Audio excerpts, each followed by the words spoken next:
Good evening, everybody.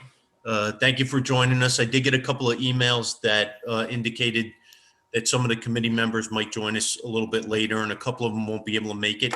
The supervisor is not going to be with us tonight. He had a prior commitment, and I told him I believed I could handle it, so I'm going to do my best. So basically, there was a couple of things that we didn't cover out of the first section, so I just want to get to that. It mentions staffing, budgeting, and equipping your police department. So in one of the first sessions, we did cover. I mentioned how many officers that we have. We have currently 48 officers. We did have a couple of retirements, and we're in the process of hiring two. Actually, we did hire two.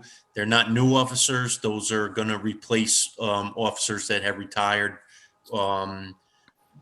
We do run pretty lean, and our budget is in the neighborhood. It's a little less than $8 million. The majority of that is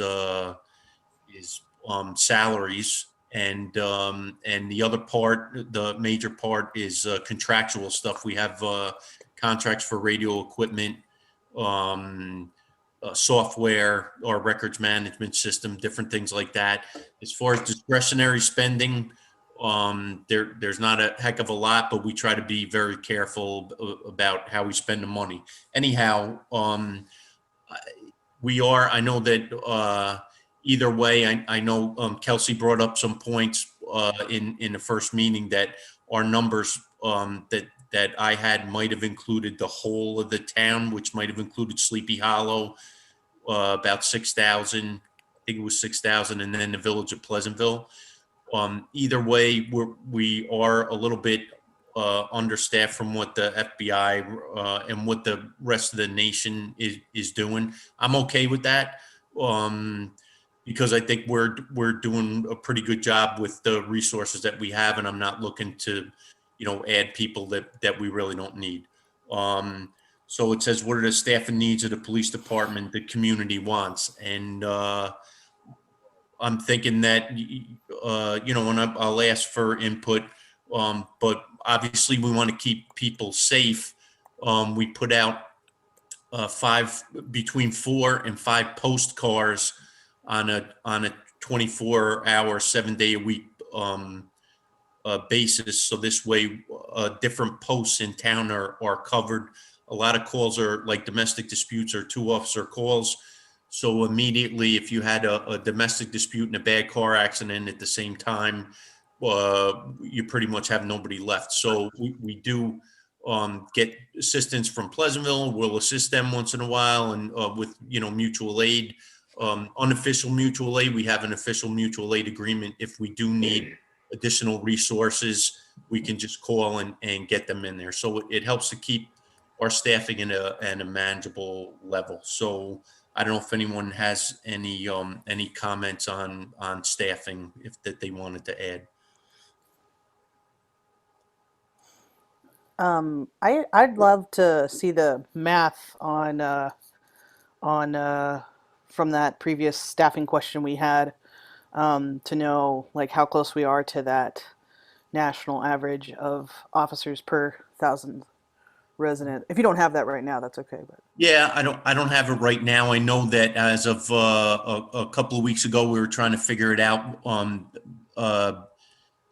Usually subtracting what the numbers were for Sleepy Hollow. I think it was from what our original figure was, it could have been as many as about 18,000 people that we figured in that aren't there.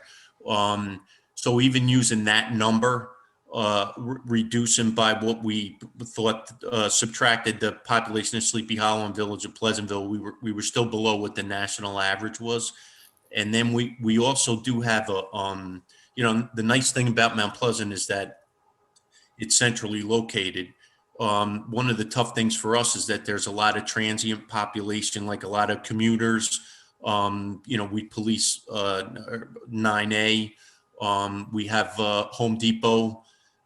We get a lot of activity out of there. Some shoplifting accidents.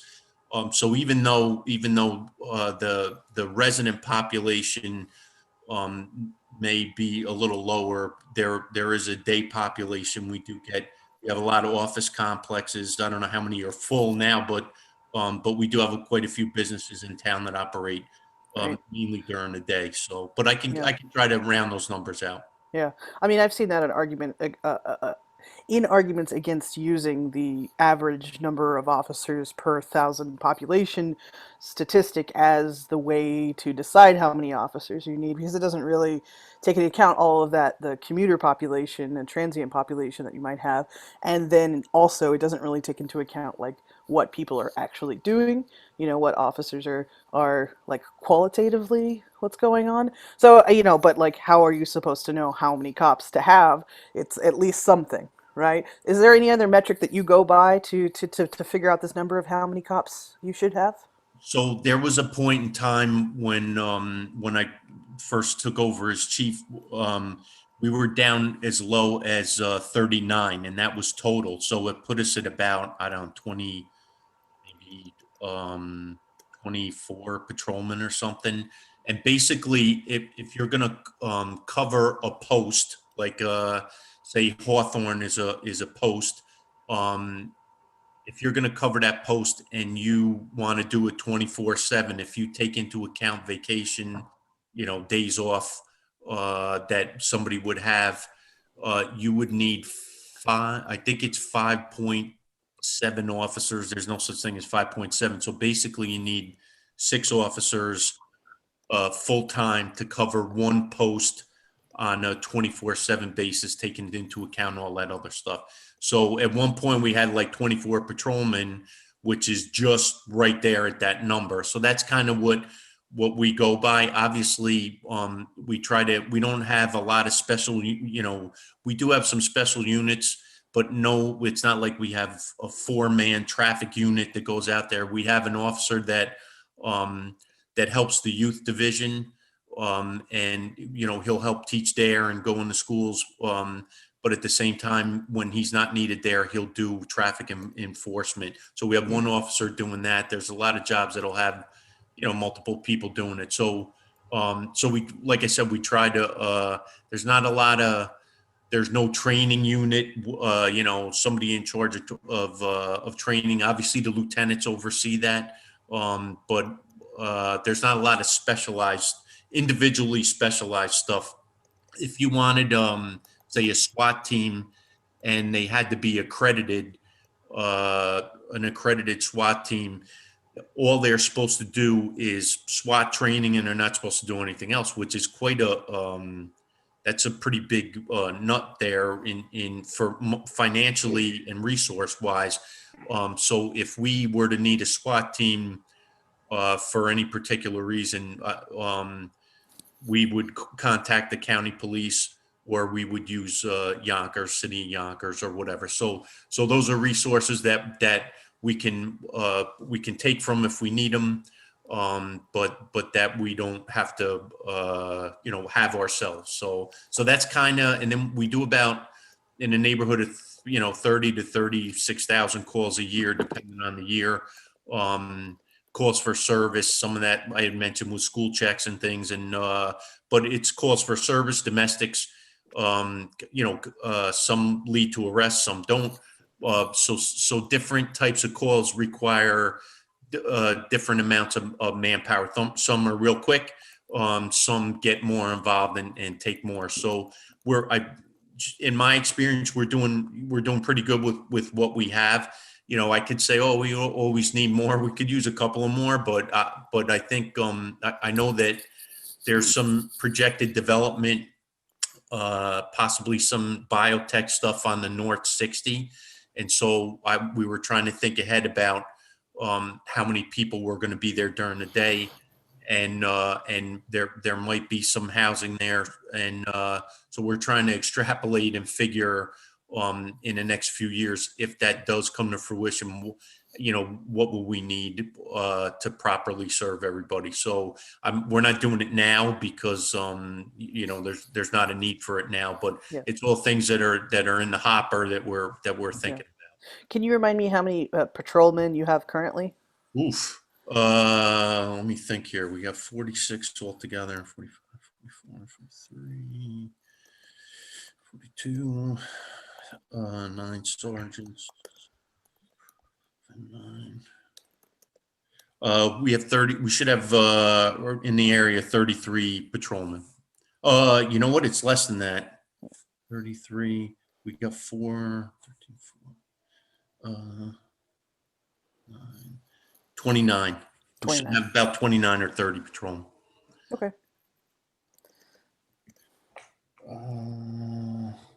Okay.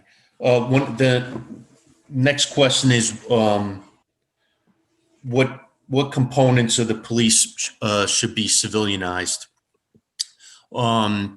So basically, one of the things we were looking to do here was to have civilian dispatching.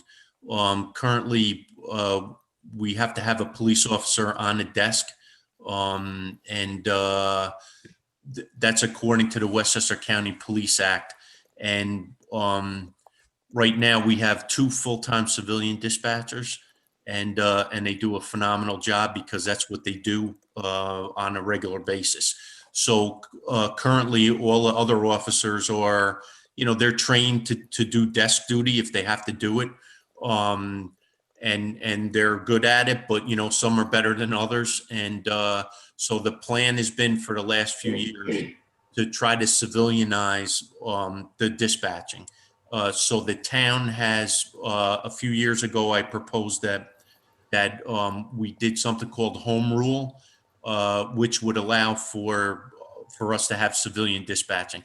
It's not anything crazy because they do it in all across the state and all across the country. But in Westchester, because of something called the Westchester County Police Act, that was from, I think, originally the 1800s, and then it was updated in 1936. It says that a police officer must be the desk officer or whatever. But because of technology and communications today, uh, a supervisor that's in charge of a tour, and we do have a sergeant that works every tour, and because of the communications, if a dispatcher has a question, they could get it answered immediately.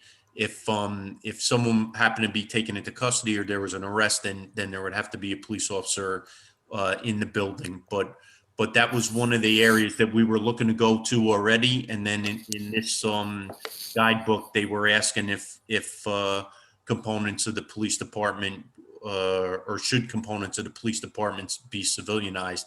The dispatch, and I think we could definitely do. And I know in the last meeting we talked about possibly integrating,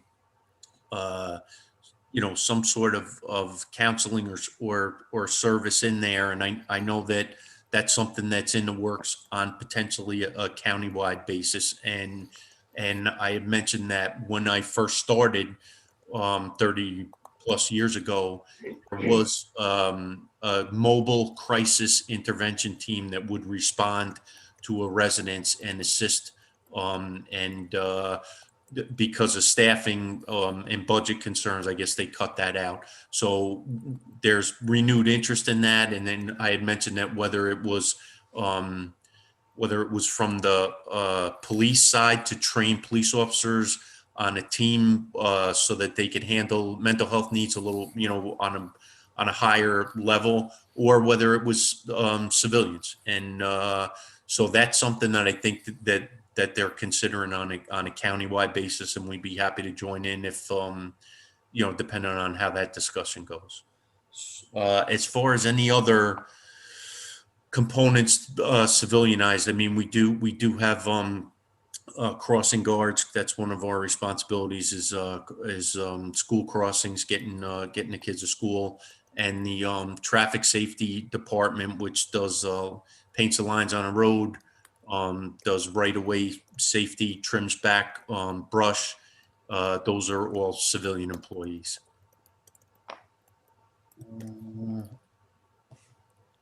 I can't think of any, other than that, nothing comes to mind as far as what other function, might be better handled, by civilians. But we are aiming to do the civilian dispatching. All right. All right. Next, they mentioned how should the police engage in crowd control, and then should the police be demilitarized? Um, you know, we take everyone's First Amendment right very seriously. We've had some protests, and we've done everything we can as a police department to allow people to safely, express their opinions.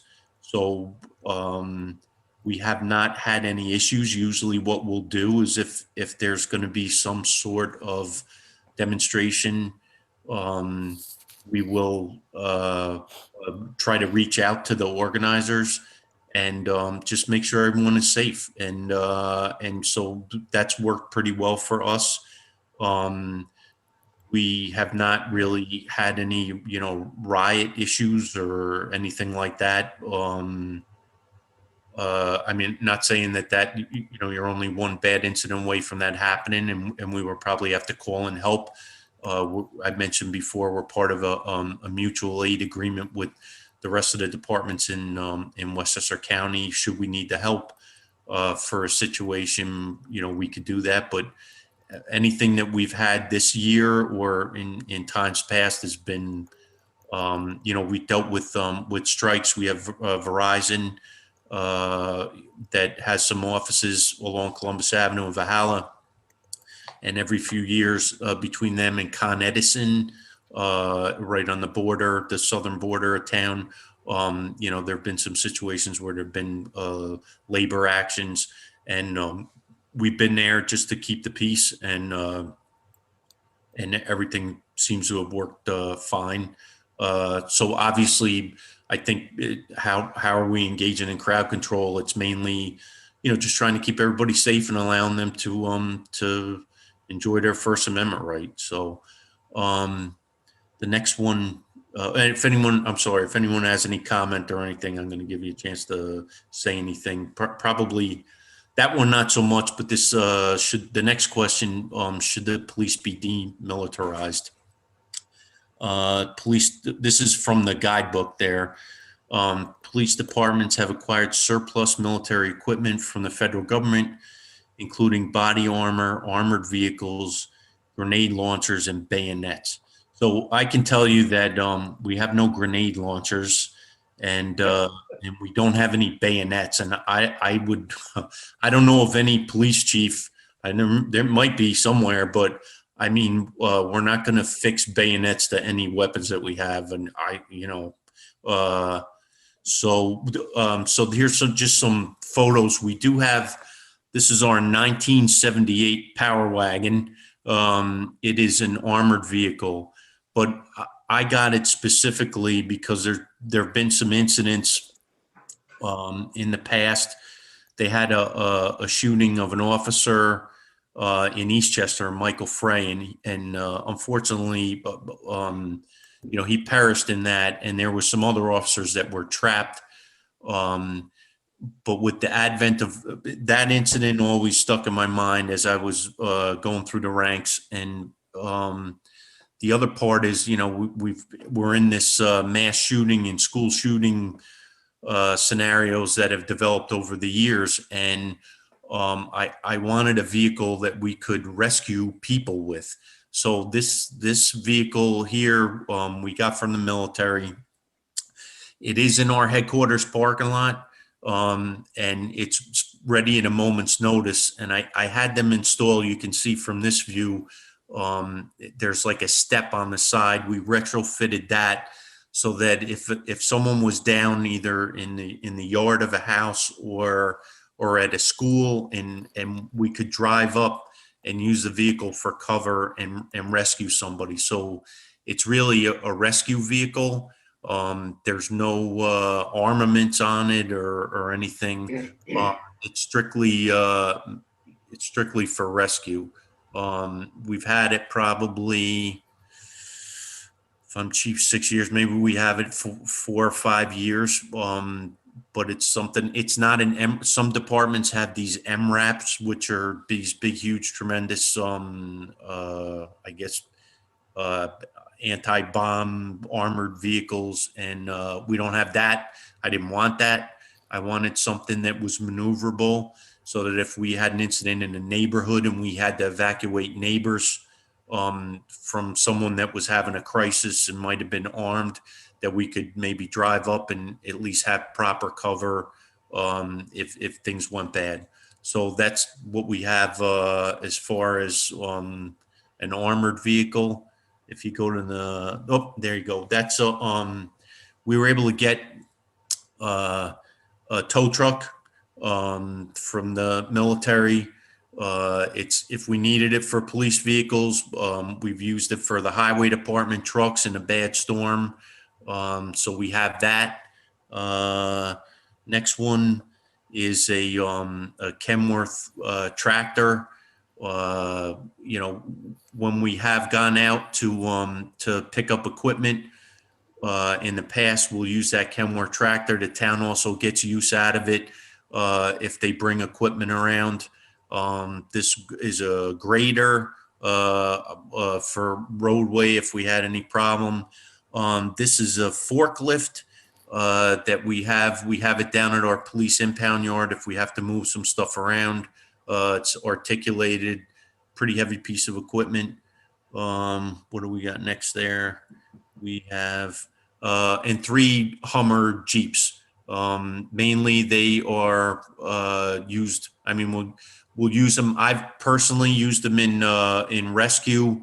I've driven a dive team. We had a flooding condition at at the Taconic Parkway, and we drove down in the water. Actually, I got pretty wet actually, but it didn't affect the performance of the vehicle, and we were able to just check because we got a report that people were trapped in high water. I don't know if I downloaded. We have another vehicle. Maybe I didn't download those, get those pictures in there, but um, we have a military command post. So basically, it's a 5-ton truck, and it is it has heat in the back of it. It opens up. Now, I guess I don't have those in there. I can get them at a later time, Nick. Thank you. Um, we got it in 2015, or maybe late 2014. Because we've had incidents where you needed at a crime scene, you know, you don't want to use a residence if that's where the crime occurred as your base of operations. Um, and we ended up using it on February 3rd of 2015 when there was that train crash at Commerce Street where I guess six people perished in that one, and so no, the MTAs they couldn't get it out of the snow. They had one, but they couldn't get it out of the snow, and we actually used ours. So even if I just used it that one time, but we have used it in the past for when people have had power outages, we'll put it in a neighborhood with a generator, and we'll use it as a power station so that people can charge their phones and have like a little portable warming center. So basically, over the years that we've gotten this equipment, it's probably well over $2 million worth of equipment. A lot of it we get dual use there, with the highway department, and you know, so that's it. We never painted them when we put Mount Pleasant stickers on there. I know that it's a little, I mean, we don't take them on patrol. We might use the Jeeps if we were rescuing somebody, or if the snow got so high that the regular vehicles would not be able to travel around. So a lot of it is it's for emergencies, and it's actually saved the town from having to buy this equipment, because other than the cost of going to get it, paying someone to go pick it up, all that equipment that you saw and a little bit more has not cost the town any money. So I don't if so that's basically the military equipment. We don't. Oh, actually, we have used a couple of the big trucks, the 5-ton trucks. One of them looks like a troop carrier, and we've used that, and we use it on July 3rd when the county does their fireworks display at Kensico Dam. Because over the past few years, our intel has been that there's vehicle-borne attacks, where it happened in France, where they used a truck and just drove into crowds of people. So what we do is we'll use that military vehicle and at strategic points, and we'll block the roadways so that someone can't get up ahead of steam and run a bunch of people over. So that's really how we use the military vehicles. Does anyone have any questions on that? Hi, Chief. It's Michael Kunzio. How are you? Hi, Mike. So just a question. Are there any like grants or anything available to help? I'm sure like in terms of maintenance of all of these vehicles and so forth, is that something the town could explore? Are there any opportunities? I'm sure that there's some maintenance involved in all of this equipment. It hasn't been too bad, Mike. Because we do have a fleet mechanic, and they have the equipment down there. Matter of fact, there's a smaller forklift. I didn't take a picture of it, but the guys from the fleet mechanic probably uses that forklift every day in their everyday operations, and so they're pretty good about maintaining them. So it's not like it's cost a lot of extra money. We did need a couple of spare tires for some of the big trucks, and so we went on to an auction recently, and I think we got 3 of these big tires. Normally they're $1,500 a piece, and I think we got 3 tires for $800 or something. And they're used tires, but we don't put that kind of miles on these trucks as long as they're safe. So they don't cost that much to keep them afloat. So far, in my experience, it hasn't cost a lot of money. If something's old and not working, we'll just get rid of it. So, but so far, it's been and I think that one vehicle that you mentioned when you mentioned Officer Michael Frey from Eastchester, he was a personal friend of mine, and something like that, which hopefully you never need to use it to save lives, but something like that is truly important in the event that it's needed for such an occasion. Well, it was something, I kind of see it as my job to try to look ahead. And it was something that I asked. We have an officer that is in charge of, this equipment.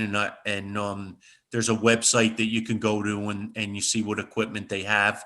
It was part of the duty of many other duties that this officer has. And but if we're looking for something specific, and I did say I want some sort of rescue vehicle, nothing too big, because we don't have a SWAT team, and we're not looking to come crashing through. But if somebody's shot or hurt, if you're hit in a vital area, and you catch an artery, you got about 90 seconds to rescue somebody. They might be able to self-rescue and put a tourniquet on it. But you're dealing with limited time, and so somebody can actually. There've been situations where people have bled out from non-life-threatening wounds because you can't get to them, and that's the last thing I want to see happen.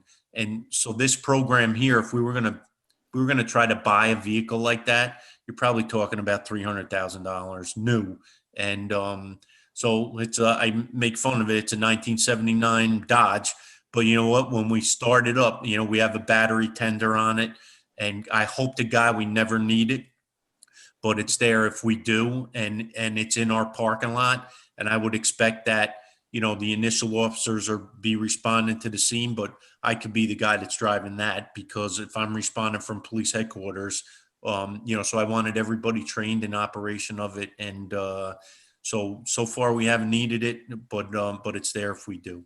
Well, thank you, Chief. I appreciate the foresight and thinking ahead. Hopefully you never have to use it for that reason.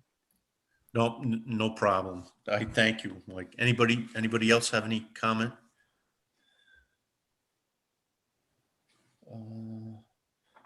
Okay, it's one of the questions is, does your community want to limit the use of military equipment and other tactics, such as use of water cannons, rubber pellets, acoustic weapons, and tear gas for crowd control purposes? So we don't have any of that. We do have we have tear gas. When I had the we would not use it for crowd control, except that if we had to disperse a crowd in a hurry. And the reason for that, in some of the training I got at the FBI Academy in 2018, they had people from Ferguson, Missouri there. And the chief from Ferguson mentioned that they had people from the crowd that were shooting at the police. And obviously a police officer, if there's a crowd of protesters or whoever they might be, or even rioters, if people are shooting from the crowd, a police officer cannot just randomly shoot into a crowd. So the only way you're going to handle that, if there's nowhere for you to retreat to, would be to try to disperse the crowd quickly. They mentioned that you probably should have some sort of tear gas only for that. If you had an emergency and you had to disperse people.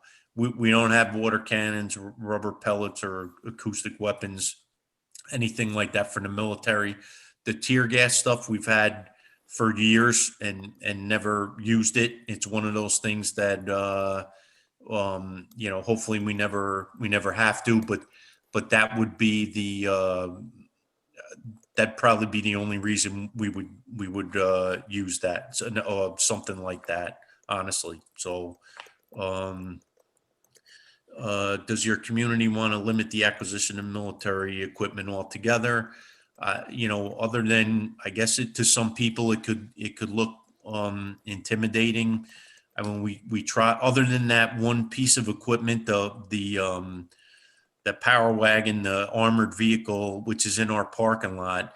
The other stuff is out of sight, and I mean, it only comes out in emergencies. So I'm hoping that if the community understands what we're using this equipment for, that they'll understand. But we have not really, all this equipment we've had for a few years. We have not recently acquired anything. So in the last year or so, or 2 years, I don't think we've gotten any big pieces of equipment. Does your community want to have its police officers trained in de-escalation techniques specifically designed to engage with protesters and large crowds? I'm going to answer that, I guess, for you guys. I would say yes. And that's, I mean, we do have some training in that. Could we do better? Yeah, matter of fact, once after some of these George Floyd protests had taken place in some of the larger cities, we had discussions among the Westchester chiefs of what we would do and how we would handle, in the protesting, not a problem. If the problem was that it mixed in with some of the protesters were some people that were looking to riot and make trouble. And so we had some plans in place. We had, I don't want to say donate, but we had officers on like a fast team, some of the higher trained officers that would be able to respond to some of the protests that were publicized, that other agencies were looking for some help with. So we do have some training. I'm looking to maybe do some additional, whatever training our people can get. I'm in favor of. But usually the way we handle it is as I mentioned before, try to find whoever is whoever's in charge or organizing, and then just try to set some parameters. We want them to be able to express their opinion, but we don't want to see anybody get hurt or any property damaged, and that's kind of how we handle it. Yeah, we don't have, I mean, we don't have tactical uniforms, anything like that. I mean, we do have riot shields and we have helmets for an officer's protection, but I mean, those are in a car or in police headquarters in the event that we had to respond to something where they were needed. So normally we don't show up in public with the, helmets and riot gear. So.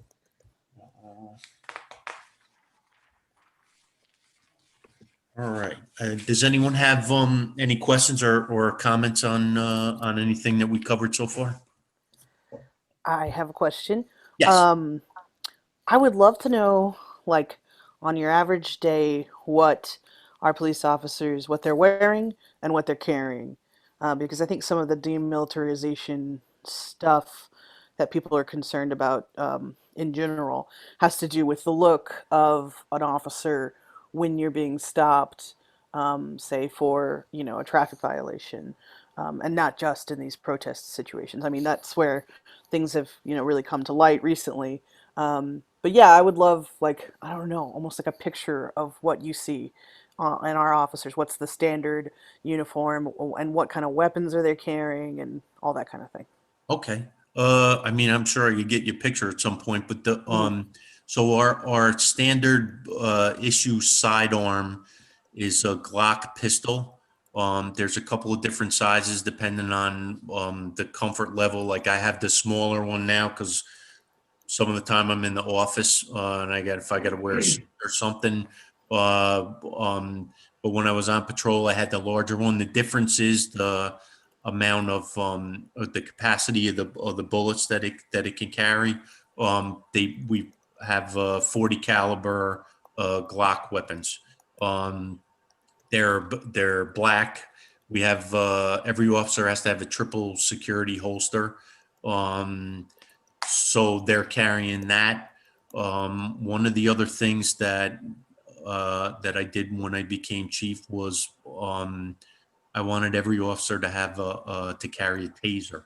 So the taser is that's a brand name, but it's called an electronic control weapon, an ECW.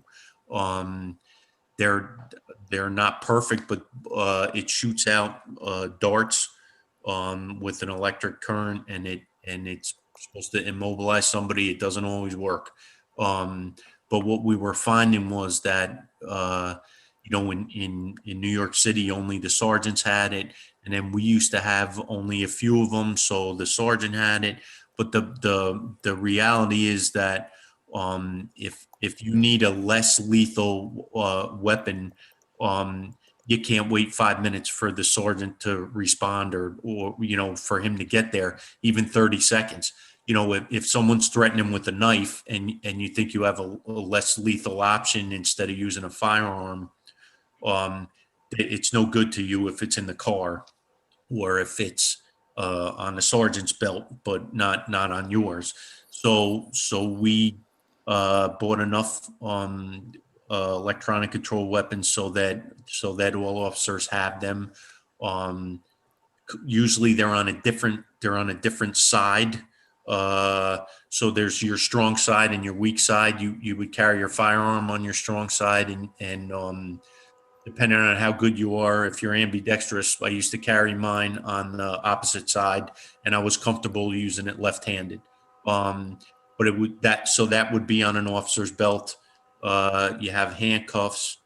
Um, there are expandable batons. Some officers have them, every officer has one. It depends on whether they carry it on their belt or not. I think most have them. Let me think of what else.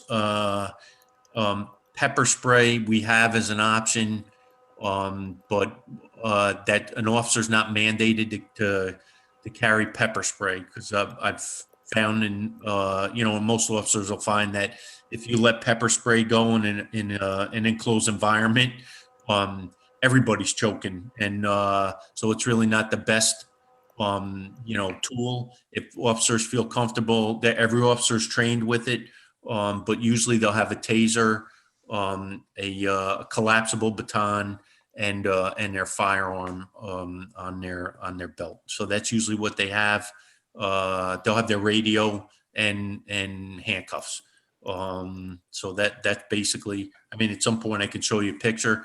So a few years ago we went to embroidery, so that because we've had a couple of officers, you're rolling around on the ground with someone and they can remove rip your shield off of your shirt, and it does have a pin on it. So we thought about it, and a lot of different departments were going to the embroidery. So we did make the move to embroidery. That's part of the everyday uniform. And for dress uniform, they're required to wear a shield, their regular badge that they got. So that's kind of what they wear on a day-to-day basis. They wear obviously a bulletproof vest. We changed the rules a little bit. Some people didn't like the outer vest carrier with a lot of pockets on it, so we kind of got away from that, and the vest appears more like a shirt now, or you can wear it underneath. We prefer it underneath and not the outer vest carrier, but there are certain circumstances where each of the patrol cars is outfitted with the heavy vest, which is able to take a rifle round, and they are heavy. They call them heavy vests for a reason. So the officers normally would not don that heavy vest unless there was a reason to do it. So that's pretty much what they're wearing on the street. Anybody else? Do they have cameras on them? No, and that's one of the things that we're going to cover later on down the road, Tom.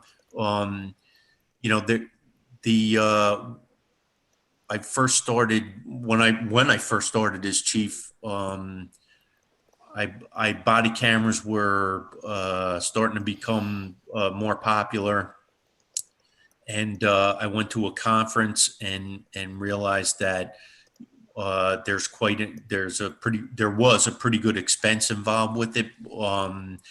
And just to tell you the short version, over the years now, the costs have come down, and the software has gotten better. So it's one of the things that we were considering doing in the near future. And we can get into that a little more at the appropriate time. But it was more of in the past, it was a pretty big financial burden. The cameras they'll give you for free, and not to pick on Con Edison, but they'll give you the meter for free, but you got to pay for the gas and the electric. So that was kind of how it was going. You could get the cameras pretty inexpensive, but the storage and some companies are proprietary. So once you lock in with them, you can't get data. You kind of got to stay with them. So there was that, and then the other issue was I lost my train of thought there. It was the back end cost. And the other part was, this was where I was going, the policy. When do you turn it on? When do you turn it off?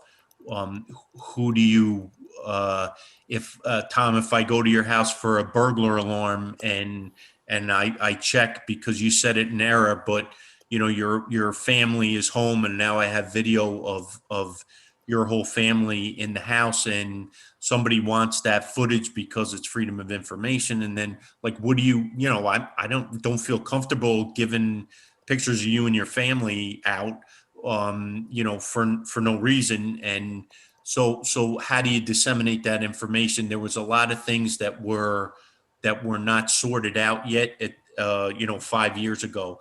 Things have come a long way, and the software has become less expensive. And the only thing, honestly, that sort of tied us up last year was the discovery law changes, which pretty much said that any video that you have for a traffic stop or any kind of video, even if you transported somebody into police headquarters, if you had parking lot cameras, you needed to submit all of that video to the district attorney's office as part of discovery. So um, if you had a traffic stop where you might make an arrest, so you had the initial officer that made the stop, then you'd have maybe a backup officer, and then you might get the sergeant there. So now you got 3 sets of body camera footage that you'd have to, you know, upload to a portal. So I had other chiefs that I spoke to, and they said, "Woof, if you haven't done it yet, wait until this discovery shakes out a little bit,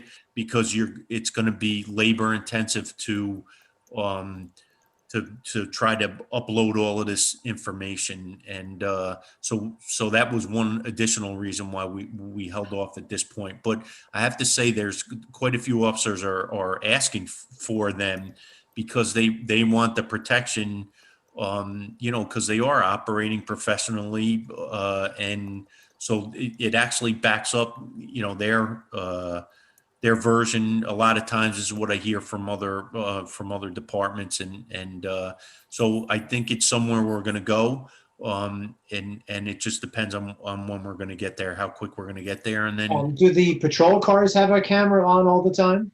no, we don't have in-car. We you know, we have GPS, but no car cameras, so we don't have that either. If we were going to do it, I probably would opt for the body cameras rather than the car stuff. Although, you know, one of the biggest liabilities that the police have, or sources of civil stuff, is car accidents, and so it's probably not a bad idea if I could get something that did both. I wouldn't be you know, opposed to that. If I had to do either or, I would probably lean towards the body cameras.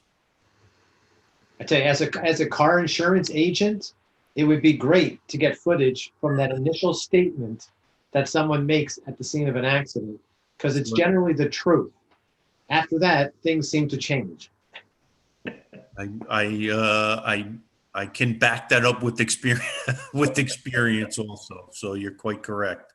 So it's definitely, you know, we're not afraid of it. And I like I said, a lot of officers have asked for it. I didn't want to be the first to jump into it, because there have been departments that have started programs and shelved them because the back end costs have been too high.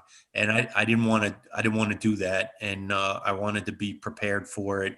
I found a vendor last year that basically it was about $100 a month per camera, and that was for storage and everything. And I could tell you, in years past, when I researched it, they were talking about hundreds of thousands of dollars a year in for the storage and the access to it. And I was like, wow, it just wasn't something that made sense at that point in time. So it's definitely, you know, and it may be something that the state mandates at some point. They've been making a lot of changes. I wouldn't be shocked if the legislature came out with something and said all law enforcement has to have body cameras. Then Do state or county officers have them? I believe the county started an experiment. I don't know how far they got. I know they started out, I think White Plains had a couple of years ago. They started out with a few, and I think they have them. Uh, some of the smaller departments have them also. I would say maybe if I had to hazard a guess, I didn't really do any study, but maybe about 50% are trying them at least in some manner. So I could try to get better stats on that, but I think the answer probably from from you guys, and I'll take your input. Would be in the affirmative that we probably should be doing it at some point. And like I said, I was looking at it seriously because it came down in price and just the climate now. It's really it's further. Listen, I think that would it have officers behave a little bit better? I mean, I'm hopeful that they are behaving well when they're out there, and it looks like they are, and I trust them to do that. But it's always nice to have that backup, and I think and this is where the push is coming from them that they like the idea because they're subject to a lot of or they could be subject to a lot of complaints. We that was the other reason we get very few if civilian complaints, and so it didn't. If we got a one civilian complaint a week, it would probably amortize pretty quickly because the amount of time that it takes to investigate an internal affairs case, where you're interviewing people and the time it takes, um, it's time consuming, and so we're not getting those types of complaints. But I know it only takes one incident where something's in question, and if you don't have footage of it, it could hurt you. I understand that, but it's, as a risk manager, I'm trying to was trying to find the best point to jump in and do it. Well, I would ask, I don't know if it's public, the amount that was paid by the town in the civil case and the DJ Henry case, but if that costs more than the cost of cameras, I would say they're well worth it. Because if you had cameras in that situation, we would be able to come to a, exact knowledge of what happened there. So You know. the I know that the town paid $250,000 to the Henry family for Mount Pleasant. I guess that's what the agreed amount was in that case. So. In the civil case, okay. Well, that's a year or two of it, right? True. Yeah. No. Yeah.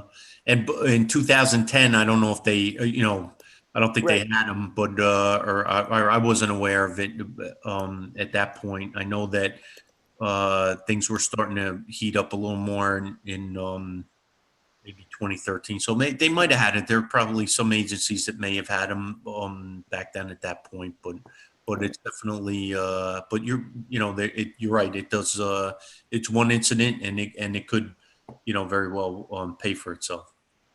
How would they be deployed, Chief? Would it be up to the officer to turn it on? Or would it have to be on at every call? So it depends on the policy of the department. There've been some studies that have shown that when people if they see a camera on, they might not be as comfortable giving information to a police officer. I mean, so in cases like that, I guess you could turn it off. I mean, it's sort of a slippery slope. You want to give an officer some discretion if they believe it's inappropriate at some point, but at the same time, if an officer turns his camera off, then you may have a defense attorney question like, why'd that officer turn his camera off?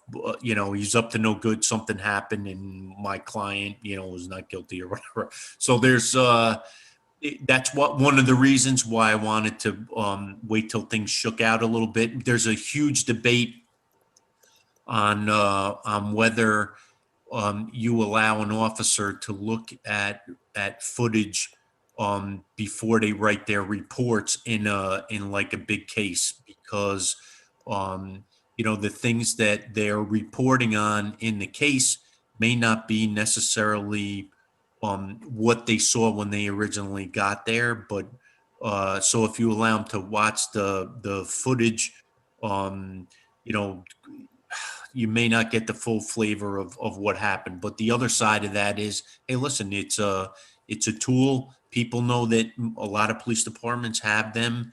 And why wouldn't you let the officer review the footage and then base their report on all the information that they have? So, so there's been some back and forth on that. I think it's leaning a little more towards now that you, excuse me, you allow the officer to look at the footage. But it's so there's still some issues back and forth, but generally it's been a help to officers, because you see how fast things can happen in these situations. So I would think in most cases they would protect the officer. And that's why you could see why some of them want it. But as you know, things happen very quickly. And what an incident could look like a minor call where you might not turn on the camera. And all of a sudden it's a quick choice of pulling my weapon or turning on the camera in that split second of indecision. Or in certain cases where an officer just might forget in the heat of battle to turn the camera on. And later on, a finger could be pointed at the officer and say, hey, why didn't he have his camera on? What is he trying to cover up? So it's kind of a two-way street. it is. They've developed some software now. I think Axon is one of the companies where there's a sensor that if an officer removes his gun from the holster, that the camera automatically starts recording. So they've tried to think about those things, and I guess there's no perfect solution, but generally I think the way most departments do it is, if you're going to a call for service where you're gonna speak with somebody, that you should turn it on. Do they have some privacy where if they are going, have to stop to go to the bathroom or something, you're not turning it on for that. But if you have a call for service that you're going on, generally they have them on. I guess for us, because there's not a lot of command staff, who's going to look at that? I guess we could audit it at some point, and have someone look at the footage just randomly, so you can do some random checks on it, and then a little more targeted stuff if there's some sort of question about how an officer responded to a certain call. So I think the pros outweigh the cons, so it's definitely something that we're looking to do. And I think I explained the reasons why we haven't done it sooner. But I think it's coming. It's just a matter of how soon we get there. Are they issued cell phones from the department? No. So the detectives and the command staff have phones, but the patrol officers do not. But what we were able to do, and one of the things we had to do because of the discovery law changes, was that they want every single phone call and every single text message.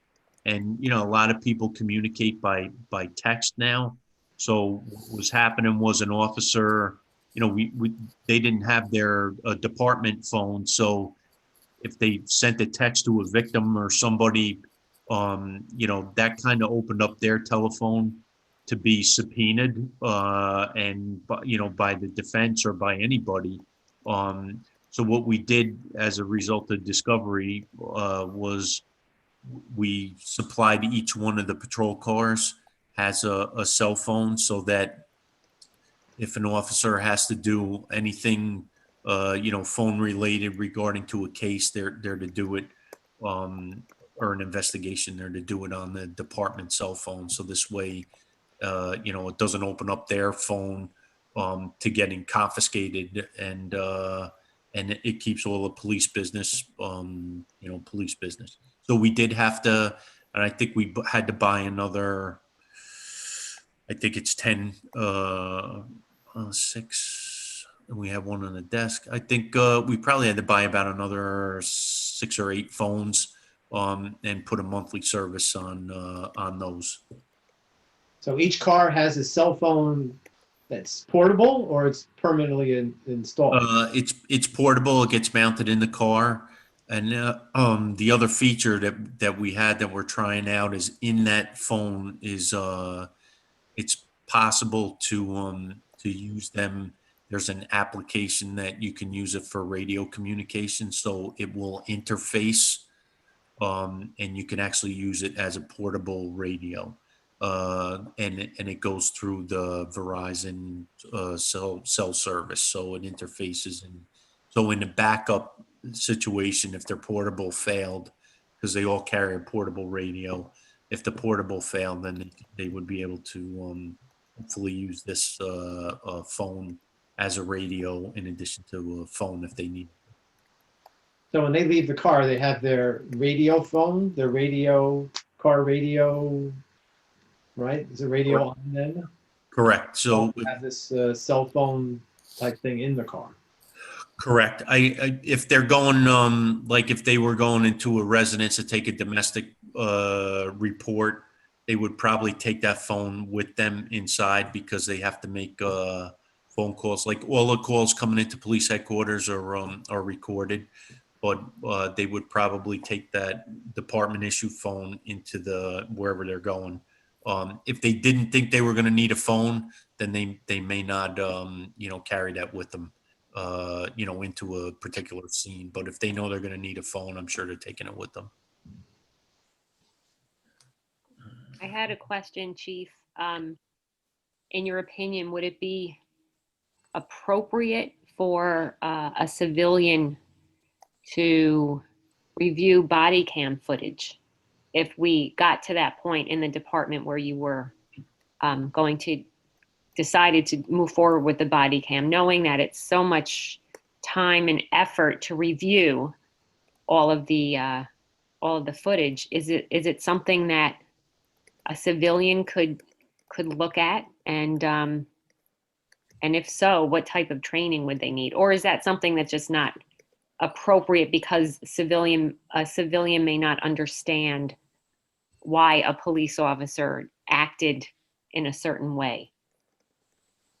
So it depends. Right now with freedom of information, and it's still under litigation. They opened up all of the records for police officers.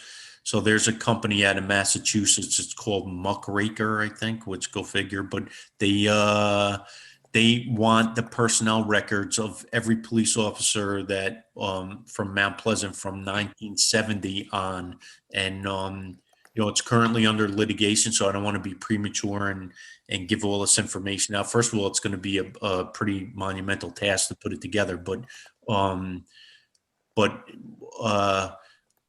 so as far as camera footage, what do we give out? And I know certain departments have guidelines. So they can elect not to give stuff out. Like I wouldn't want to give out body camera footage on an incident that you weren't involved in, like someone else's domestic dispute. That's like, I don't think that's any of your business, but I would imagine that certain departments have policies that say, we're not giving that. But if you were stopped by the police on a traffic stop and there was a question, about how it was handled, and you wanted a copy of that footage, then you're entitled to it. And that's kind of the way that we do it now. If someone's involved in an incident, they're entitled to get a copy of the report. Depending on the type of report it is, we may not release that to the general public if they're just inquiring about it. So that's kind of how we handle it. I would look before we got into the doing the actual body camera stuff. I wouldn't want to reinvent the wheel. I'd want to look at what other departments have done and learn from their mistakes, and so that hopefully we wouldn't have any of those problems as far as, when you turn them on, when you should turn them off, what we would give out if the opportunity, if the public was asking for it. All right. So when it gets to when it gets to the point about body cameras, unless we're hitting it now. So if anybody has any other questions about that, I guess we can hit it now. Okay. You know what, Nick? If you're there, could we maybe hit the next slide? Absolutely. Thank you. Okay. So this is the second section. They ask about specific policing strategies that raise concern among the public, broken windows and stop and frisk. So the broken windows theory of policing is that if there's broken windows and things that don't look appropriate, graffiti, things like that people are more inclined to misbehave because they see these things out there. And so the theory is that if you take care of minor crimes, and you enforce minor violations, that you might not get as many of the big crimes that occur. It was something that they brought into New York City under I guess under Rudy Giuliani and afterwards, and it did bring crime down to some level, and but there's also been some theorists that say that homicides were abnormally high during a time before Giuliani brought in this Bill Brandt. Well, I guess whoever the commissioner was at the time when they were tightening things up there, and that there's an error of the mean, meaning that if a number's high anyway, that it would normally be brought down because it's just the average would happen. So don't misinterpret the broken windows theory. So I mean, we try to consider quality of life issues. I mean, we sometimes we're busy with other things, but noise complaints. I'm on the Westchester County Traffic Safety Board, and some of the complaints we're getting now are these little cars with these little mufflers or big mufflers, or I don't know what they are, but they rattle everybody's window, and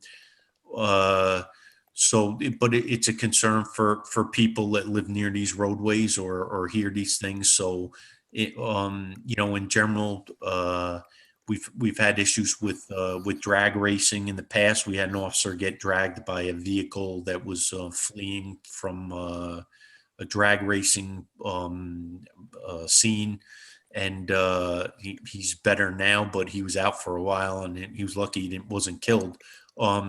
So we'll do enforcement, trying to make the quality of life better. As far as broken windows theory, it's not something that we don't really talk about it. It's not something that we're teaching the officers or anything like that. So that's the theory behind it, and I guess the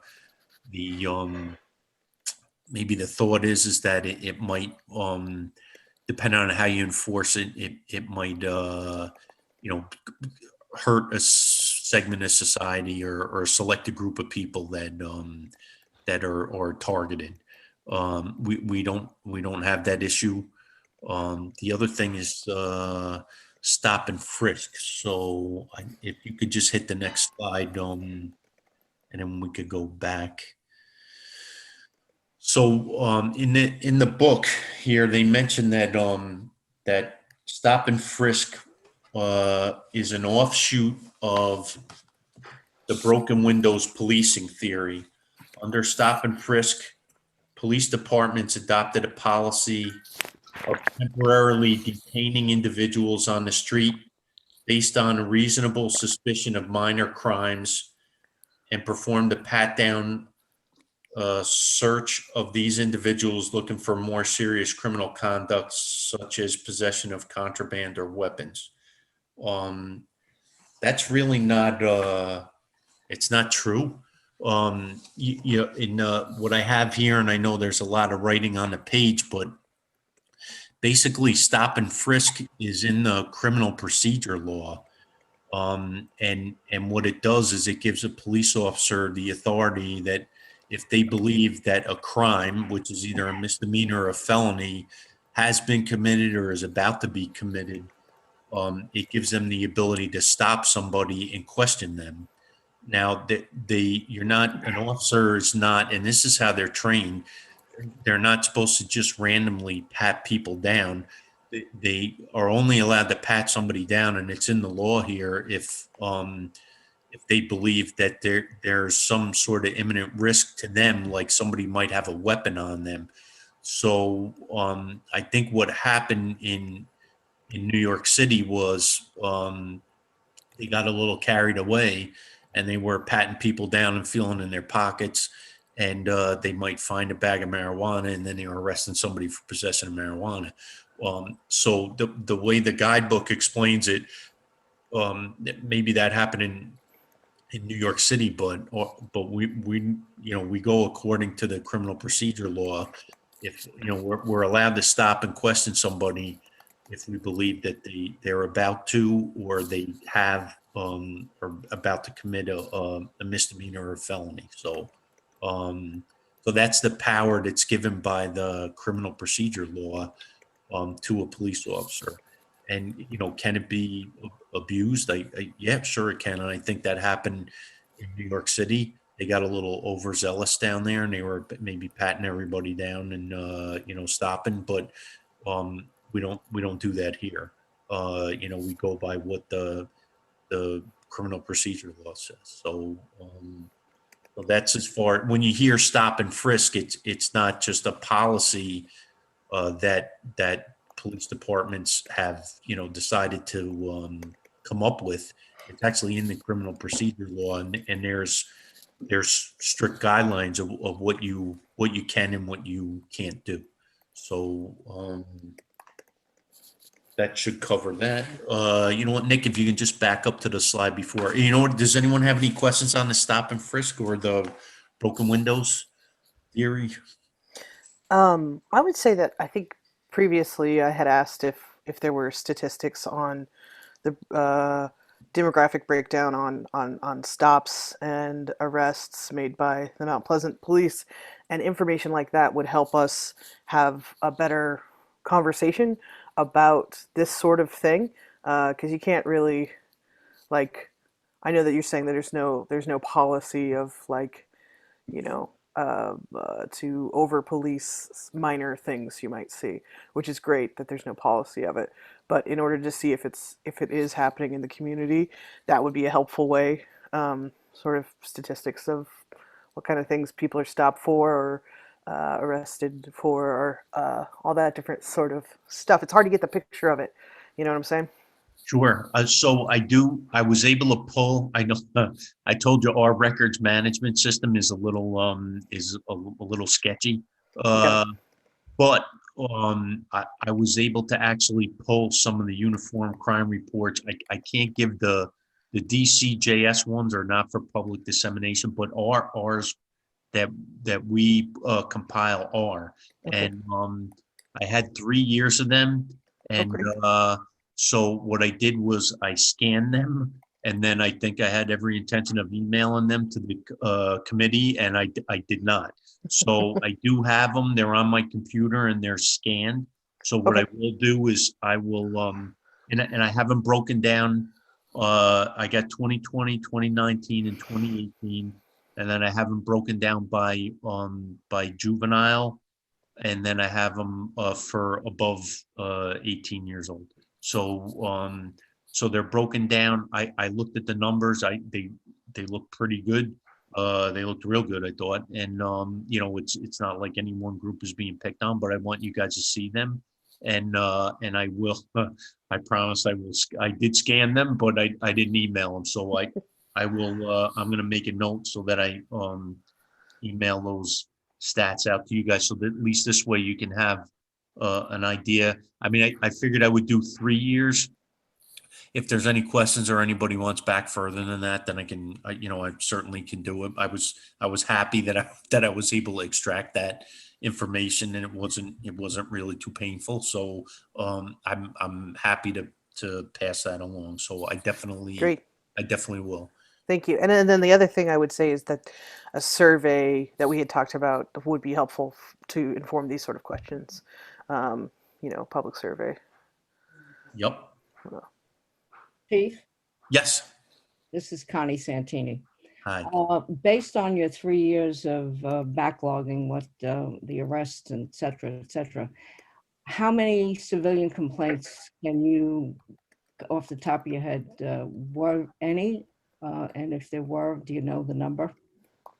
We had one in the last wow, probably 4 years, 3-4 years. Fine. Yep. So That answers my question of having to do all that work. Thank you. okay, all right. Anyone else have anything before we go on? Okay. The next part is chokeholds or other restrictions on breathing. So it's in our we didn't get to this part yet, but we are a New York State accredited agency. So we have been for the last, I think it's at least 15 years. It might be 20 years. So the first one, I think it's 20 years we've been accredited for. And what that is it's you get reaccredited about it's every 5 years you get reaccredited. It's just New York State has an accreditation board. It's your standardization of your operating procedures, so that obviously you don't want to be doing things way different than what the rest of the state is doing, or what federal law requires also. So we're accredited. We have been. We consistently get updates from DCJS, which is Division of Criminal Justice Services. They're the ones from the state that run the accreditation process and manage what policies are mandatory for all agencies in New York State. So, for instance, they'll say there's mandatory in-service training of 24 hours for all officers. So you have to abide by, if you want to stay an accredited agent, you have to abide by these rules and regulations. So we have, as part of our standard operating procedures, we have use of force policy, and in our use of force policy, which is another thing that I can scan and post. I think when I spoke to Lieutenant Ford, Kelsey, you have a copy of that already? Okay. I do, yes. All right. So I can what I'll do is I'll scan that and I'll give it to the group so that the group can take a look at it. But a chokehold in our policy is considered, deadly force. So that's the same as using a firearm. So it's restricted, but and I think I might have said in one of our first meetings that there's a gun involved in every interaction that the police have, and that's the police officer's gun. And we like to stay in some sort of shape and be able to defend ourselves and take people, control them properly. But if someone is going for your gun, it's a frightening, and So if you had to use a chokehold in a situation like that, then then it's authorized. But other than that, we consider it a deadly force. In New York City, they have I think banned or prohibited it at any cost, and so they're I guess they're in the process now of trying to figure out how to do it. There is a law. The state passed a law now that recently that says that if a police officer uses a chokehold and causes serious injury to somebody, that they're to be arrested, which is okay, makes sense. I mean, we're not trying to injure anybody. If you use a chokehold, if you have to and you're doing it properly, someone is going to be unconscious in a short period of time, and whatever you have to do to take control of them at that point, and then get them medical aid if they need it, or I think that might be in our policy now to get them medical aid. But so basically it's a chokehold is very seriously. We didn't prohibit it, but it's deadly force, and it shouldn't be used as a control technique on somebody to get them to listen or whatever, or move along, or whatever they might use it for. The use of force for punitive or retaliatory reasons is strictly prohibited. We don't do that. A police officer is supposed to use only the force necessary to gain compliance or to take somebody into custody. Once handcuffs are on or you have someone under control, you don't do that. There's no use of force, and there's penalties if somebody does that. They're in trouble. We don't do that. So it's prohibited, and you don't punish somebody with the force. You're trying to gain compliance and to take them into custody. So, Can I ask a question about the chokeholds? Sure. First, in your statement that in every interaction with an officer there is a gun in that interaction because the officer has a gun. You had said that their holsters are triple security something. I didn't know exactly what that meant, but I wonder how that plays out in an interaction when you're stopping someone. Like, do they have the gun like ready to go if they need to, or is it like buttoned down, strapped in? What's the situation there? So in a regular interaction, well, one of the first things is that even if an officer draws his or her weapon, and this is from even when I got my training, which was over 30 years ago, we're always taught to, when you draw your weapon, your finger's always, it's off the trigger. And the only reason you would put your finger in the trigger guard is if you were going to fire. So, and what that does is it stops a whole lot of, if you had your finger in the trigger and someone pushed you, or you fell, or you got startled, you could have an accidental discharge, and that we don't want that happening at all. So since I started, officers were trained that when you take your weapon out of the holster, your finger's never on the trigger or in the trigger guard unless you're going to fire that weapon. So that was a big training thing. The other part is, you can have a policy. Obviously, there's a lot involved when you're dealing with the public, and an officer shouldn't have his gun out for no reason, unless he feels, that there may be an imminent threat. So we try not to, we try to train them properly. But I wouldn't want it, as chief of police, say, you know what, you should never take your gun out of the holster unless this or that or whatever.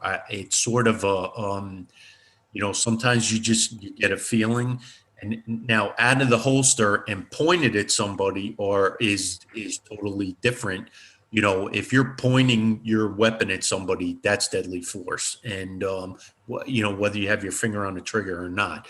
So, obviously, if it's out of that triple security holster, and you're going to roll around with somebody in a fight, you're better off having it in the holster where it's secure. Now, that being said, I've seen videos, and it's been a few years, but where they had videos of people in prison that were, when it used to be dual security holster, guys would practice in prison how to disarm a police officer while you were facing them using wooden dowels that they made in shop, and they were practicing how to do it. So it's the technology's gotten better on the holster, and officers are trained not to really remove their weapon from the holster unless they feel like either they're in imminent danger or somebody else is. But so to your point, we try to the longer it's in the holster, if you're in a hand-to-hand situation with somebody, the better.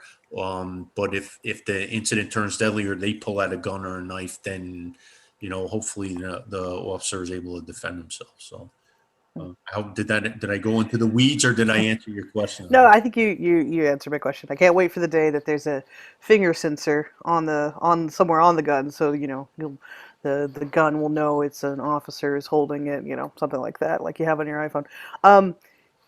My second question about chokeholds is that earlier this year, when NYC outlawed or banned the chokehold, as well as some other, I think it was stated, like, I don't know, knees on the back or chest. You, as well as, like, I think the rest of the Westchester police chiefs, had signed a letter saying that, like, because of this, you would not do mutual aid with NYC, which I know is not really that big of a thing for us because we are not that close to NYC. But it struck me that what if Pleasantville, what if Sleepy Hollow passes that sort of ban? What would your opinion on that be? And also, is that a policy or just something that, like, the Police Chiefs Association said that you happen to sign on to? So what in I guess the New York City Council passed a law making it a criminal offense for an officer. And listen, what happened to George Floyd shouldn't have happened. It was horrible to watch. I couldn't even watch the whole video. But the problem with New York City saying that an officer can't even like mount somebody, they put tremendous restrictions on an officer. So all of our training, I mentioned DCJS before, Division of Criminal Justice Services. All of the training that they gave to defensive tactics instructors, which were across the whole state, was that to take control of somebody, you take a position on top of them, obviously not to knock the air out of them so they can't breathe, but to control them. And so by New York City, the city council making that illegal to do that without any guidance from the state, which was telling us that, hey, this is the way you do it. And suddenly, if we go to New York City, what we've trained our officers to do now, it could put them in legal trouble, like they could be arrested. So we weren't sure really as chiefs of what to do. We didn't want to put them in that situation. So I think it was more of a statement. Obviously, if we saw a New York City officer struggling on the side of the road, if we happen to be down there for some investigative reason, we're going to help that officer.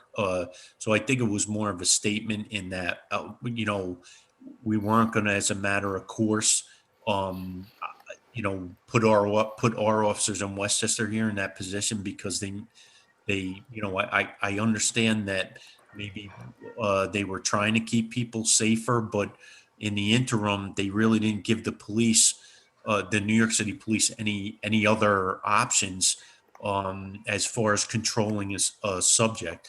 You know, kneeling on somebody's back or their upper back, you know, just to hold them till you get them handcuffed, stuff like that. They prohibited all of these things, and that's basically how all police officers were taught.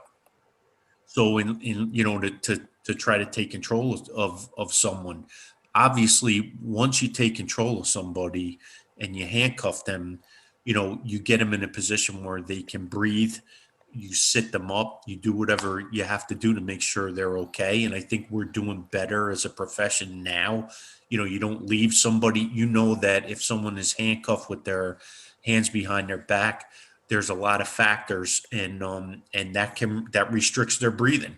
And so we know better now that you know, the minute you take someone into custody, you should sit them up. You got to make sure they're okay, and you have to keep an eye on them. They're your responsibility. But for them to just prohibit you, you know, an officer from doing all of these things and saying it's you know, it's like a criminal offense, uh, without any other alternatives offered, I'm not sure. I know they recently started a New York City Police Academy class, and I would be interested in knowing how they're training these officers in what to do to take, you know, when you're taking somebody into custody. So I hope that they're able to reach some common ground, and that obviously, you know, you can't restrict somebody's breathing for an extended period of time because you will kill them. But what, you know, if you need temporarily to mount somebody to take them under control, and then you know, act appropriately and make sure that they can breathe after that properly, then I think that's the, you know, hopefully that's the way that it goes.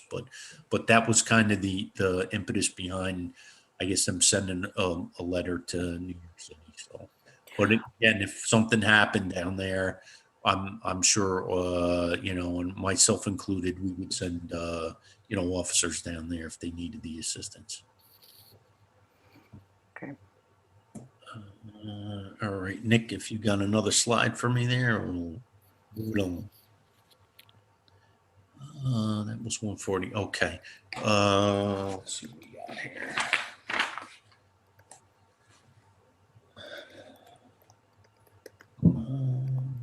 So discriminatory or bias-based stops, searches, and arrests. So we don't do it. You know, it's not the way we're trained. We keep an eye out. So we don't do it. I know it was one of the problems in Ferguson, Missouri, was that they were using I think they were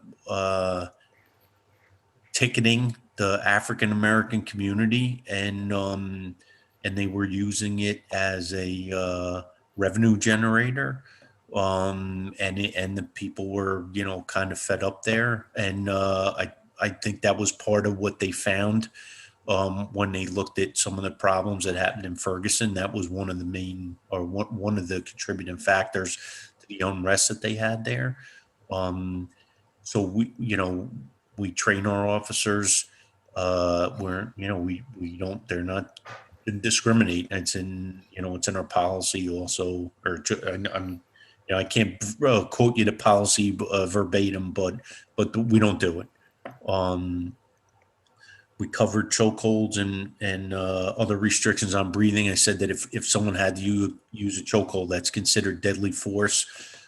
We do, part of our policy is that we review use of force to see if was appropriate.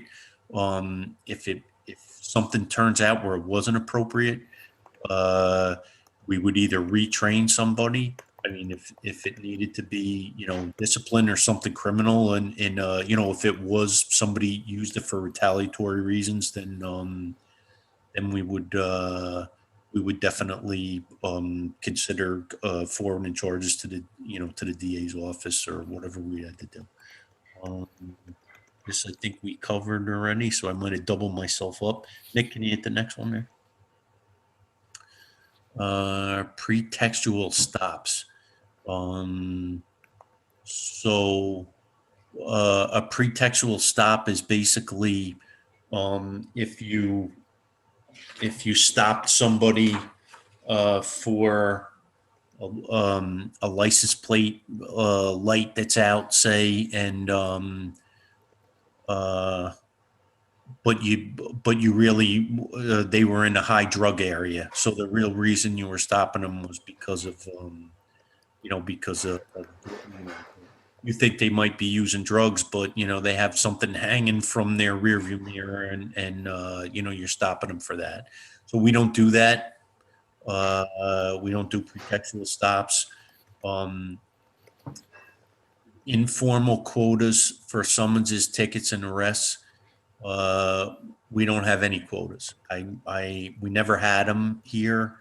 Um, Obviously, it's when you're trying to uh, evaluate someone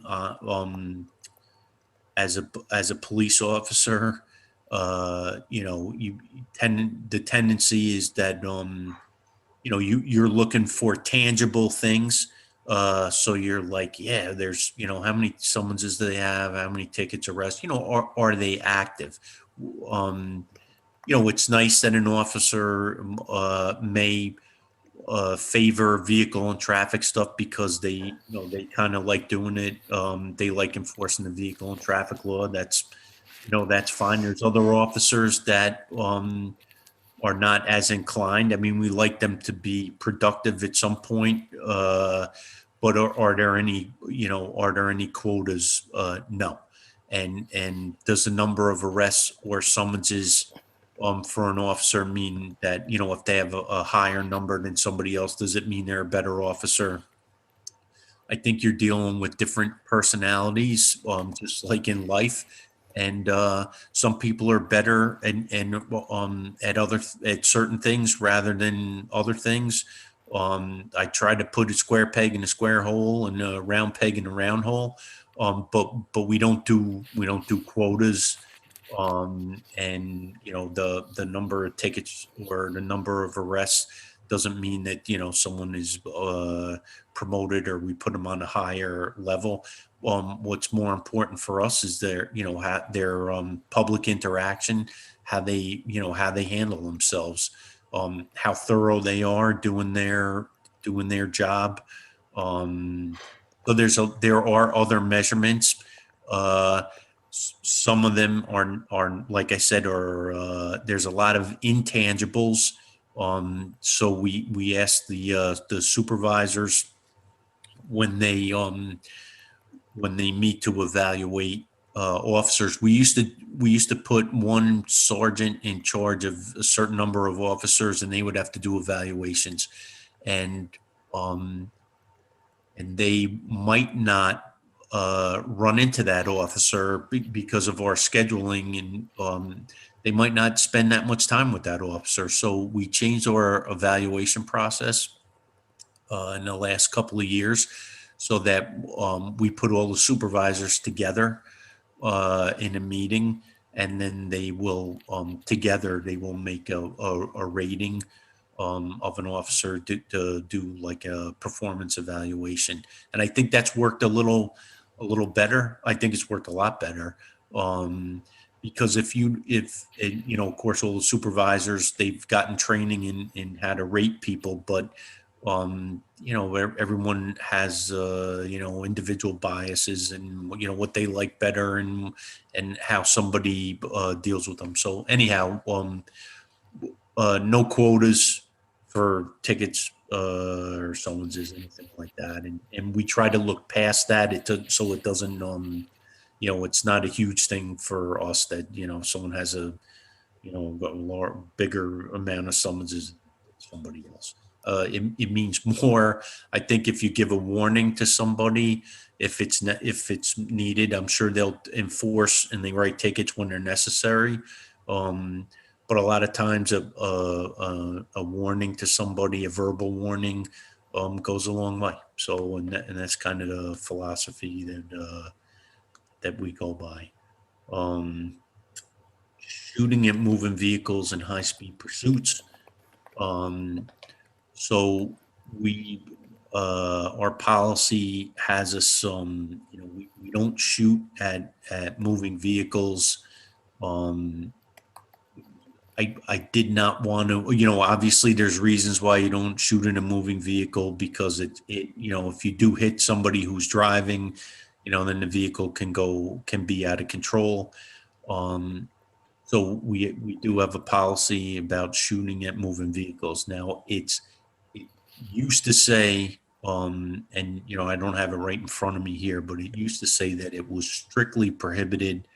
But there may be a situation that we didn't enumerate or maybe didn't think of yet. Like if you were up against a wall and if someone's intentionally using a vehicle as a weapon and is going to crush you up against a wall, I would not want to prohibit an officer, because technically it's a moving, it would be a moving vehicle.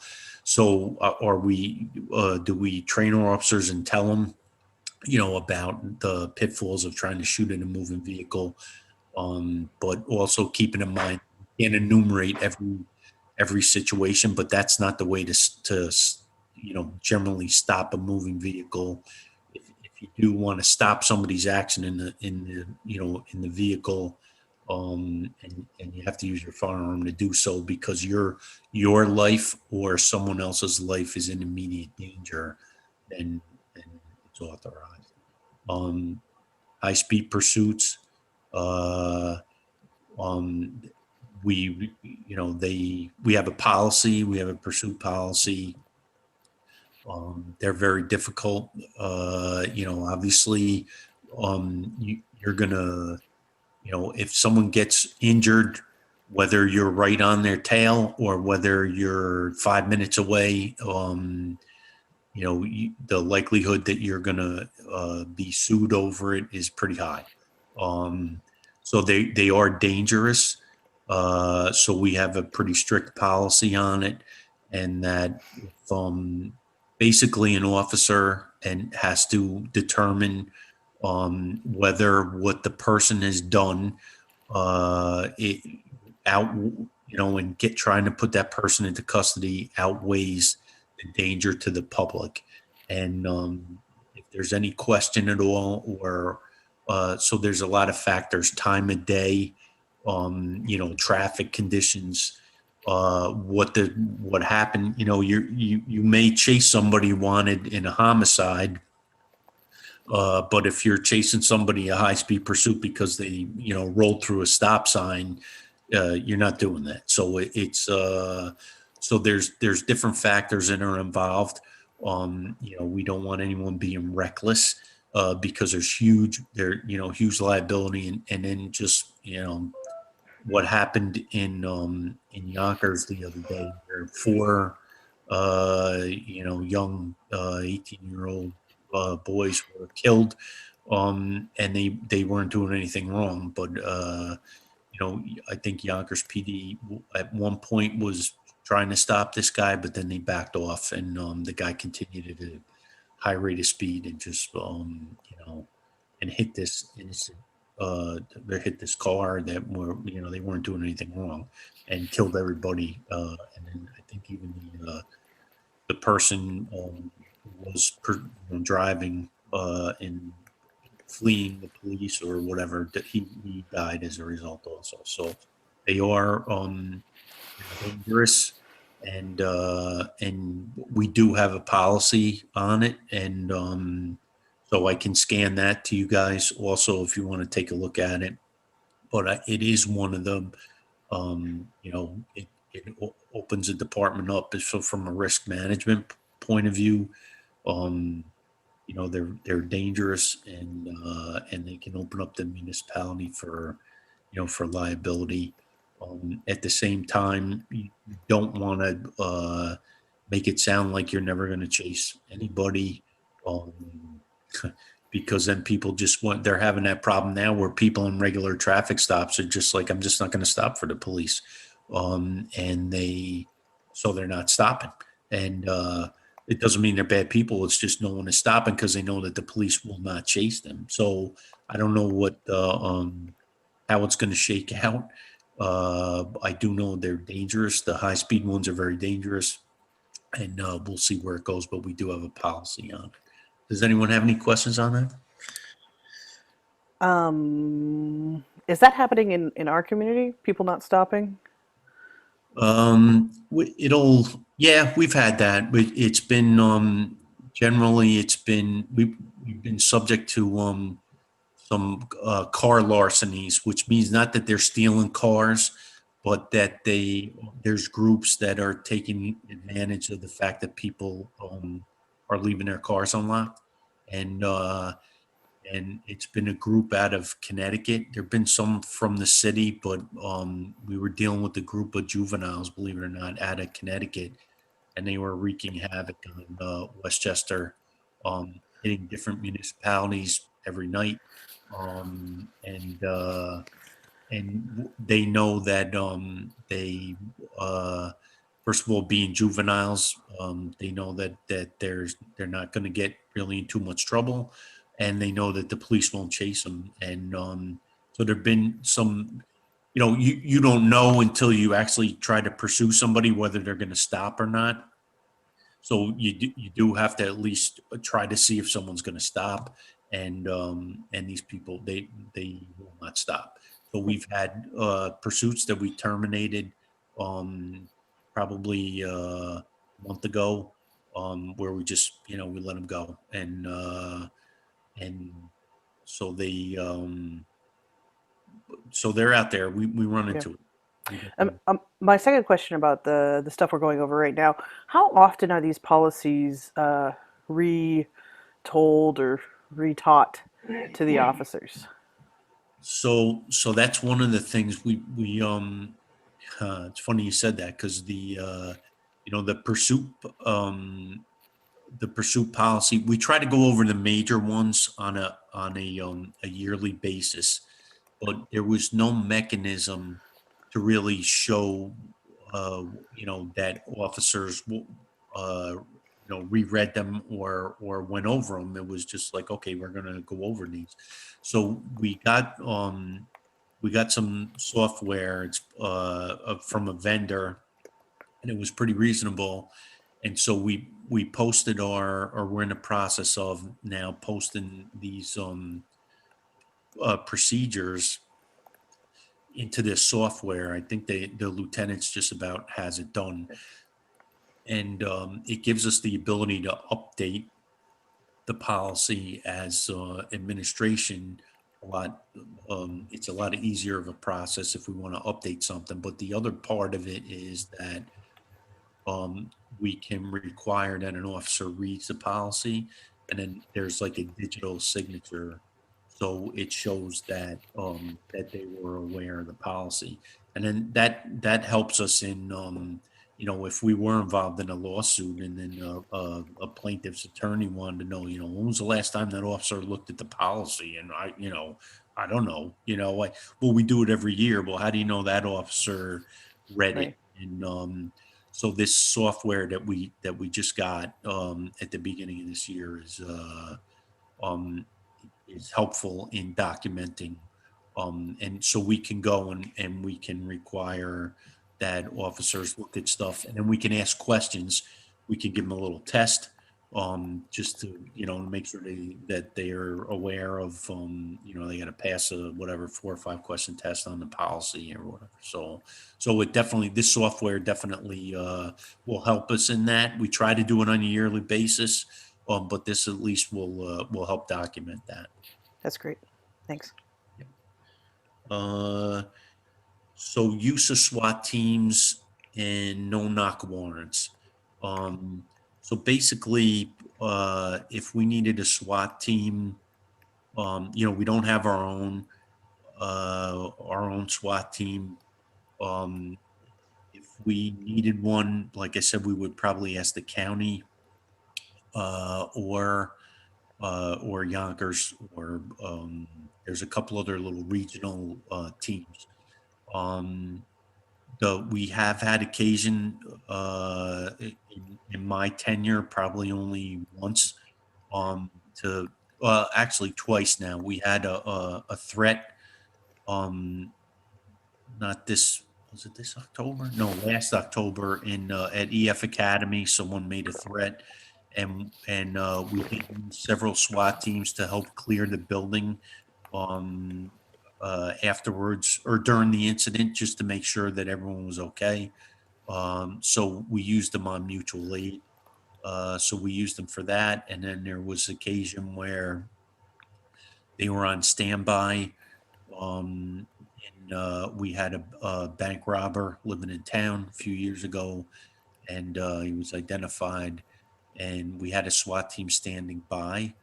Um, and But we ended up making contact at the door, and we were able to get the subject in custody without having to use the SWAT team. There's different criteria for a SWAT team. They do,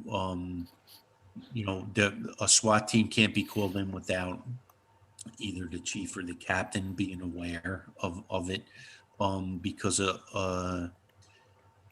in this other instance, there were some elderly people that were living in the house with this subject, and there were dogs, and there might have been a baby. It might have been multi-generational, and this person needed to get taken into custody.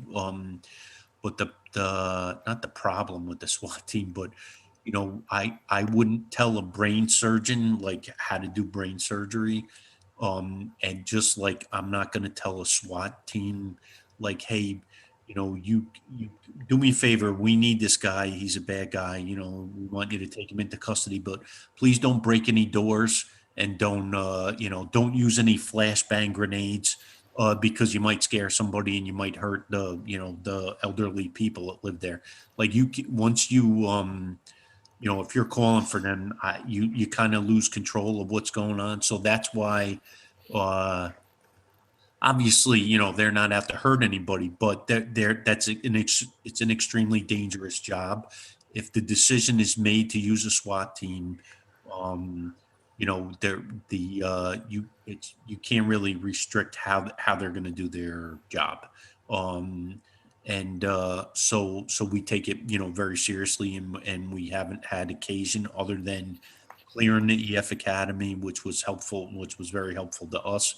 And then this other instance, and they were on standby, but we didn't end up using them. No knock warrants.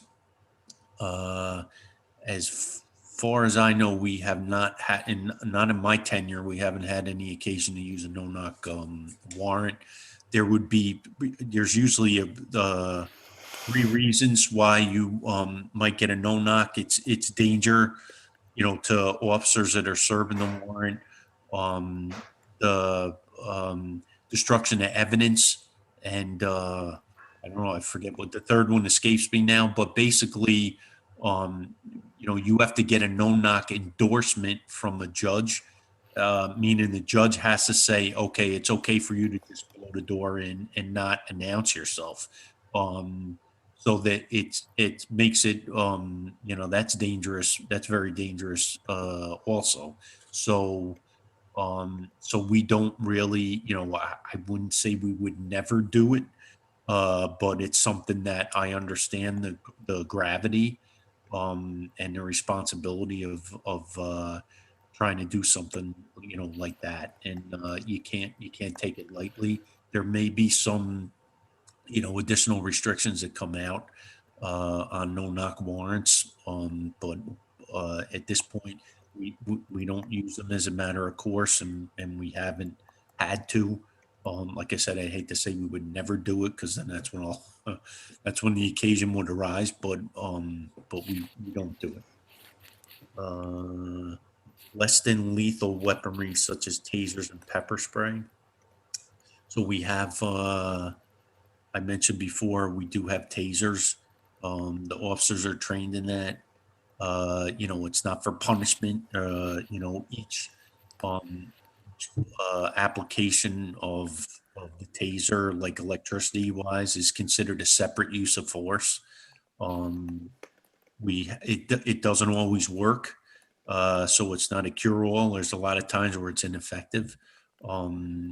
Pepper spray we used to use more, but that's kind of you know, I've been sprayed with pepper spray in a confrontation, you know, that I was involved with by another officer. So it doesn't, you know, it's not super accurate. And so, you know, we officers have it and are trained in it, but some of them, you know, don't. That's one of the options for your belt. The taser is not an option. Officers carry the taser. The pepper spray is sort of optional, because, you know, some officers, for that reason that it's not as accurate, you know, don't put it on their belt. We also have something called the FN 303, which is less than lethal. It's like a paintball gun. It shoots marking rounds and pepper ball rounds, and that would be the reason why we procured those was that the taser has an effective distance of 21 feet, I believe, is the longest cartridge that they make. So the wires will go out 21 feet. And then after that, if you're outside of 21 feet, and say you have a mostly disturbed subject or somebody that is, or an angry subject that is swinging a machete around, you know, in a threatening manner, if you're outside of that 21 feet, you don't really, we did not have anything less than lethal that would, you know, that we could use. So in an effort to get something, I asked, or I got these FN 303s. They're called, FN is the company that makes them, and it shoots a round of a marking round, a plastic round that has bismuth in it, which is metal. It's finely ground.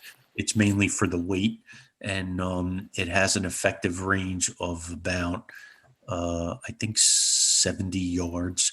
So now if you do have somebody that is has a weapon, you know, machete or something, you can actually, you have a longer distance where you can use something less than lethal on them. This gives officers another option.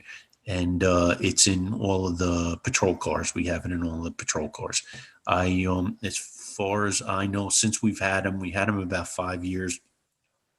I think I'm the only one to use it, and I shot a bear in the hindquarters, and scared him away. But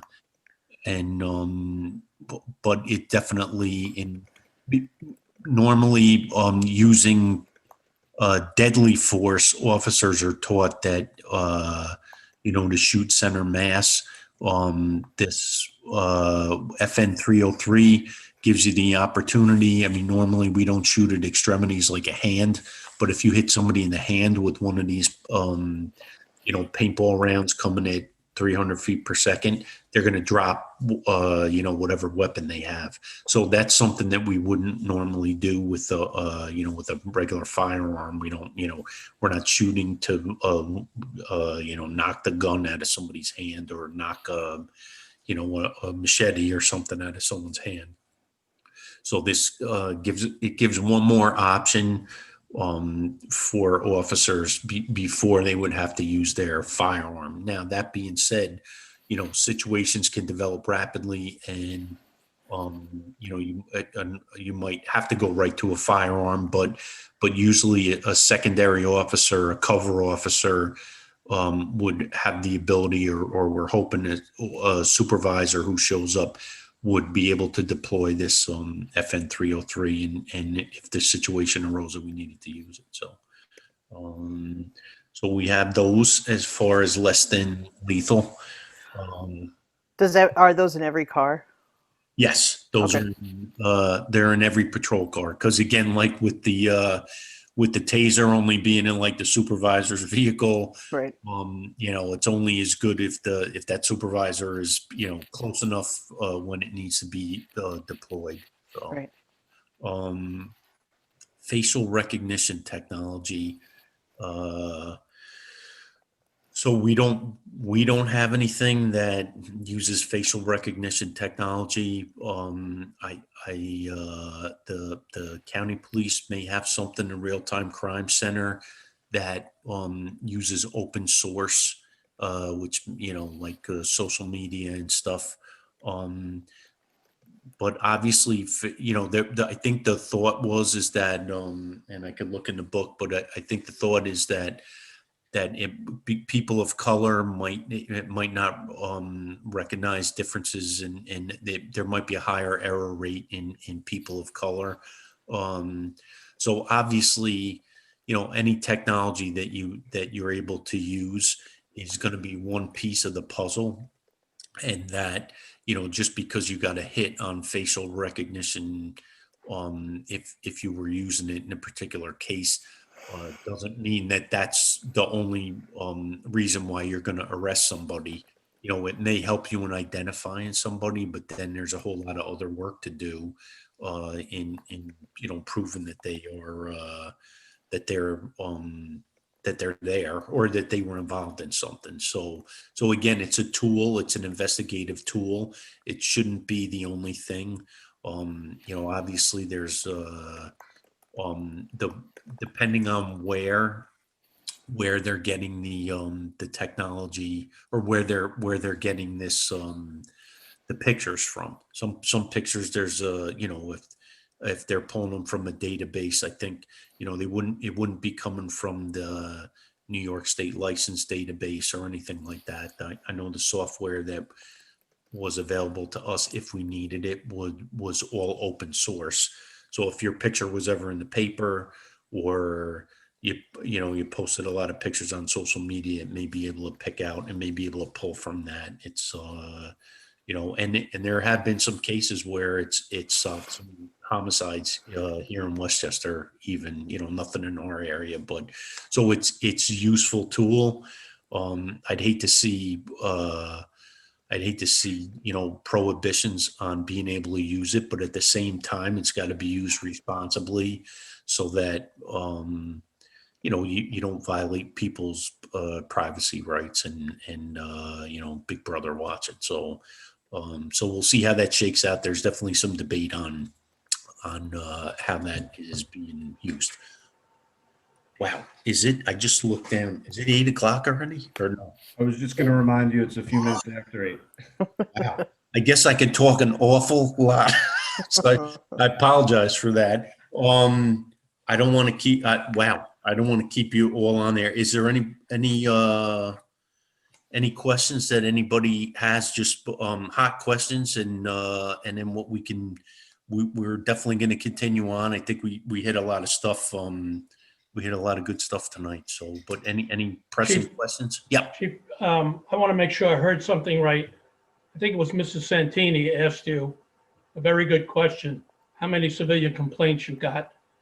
And I might have dozed off a little, not dozed off, but I thought I heard you say 1 complaint in 4 years. Did I hear that correct? Yeah, that's correct. That's correct. I would think that's a pretty damn big feather in your cap, and a credit to your officers to have only 1 complaint in 4 years. Well, thank you. That was a use of force. That's a use of force complaint. Earlier in the year, was it this year or late last year, we had a group, a couple of guys from Oregon, I think, or Washington State, were in the Valhalla Railroad Station, and just to give you in a nutshell, they were taking pictures at 1 a.m. of the railroad station, which is a terrorism indicator for us. This is what we're taught. It was suspicious activity, absolutely. So the officers were already in the train station parking lot. It was a police officer and a supervisor, and they went to go investigate. And they kind of got blindsided by these guys, who immediately started videotaping. They were looking for trouble and looking up, I guess, to see if their rights were going to be violated.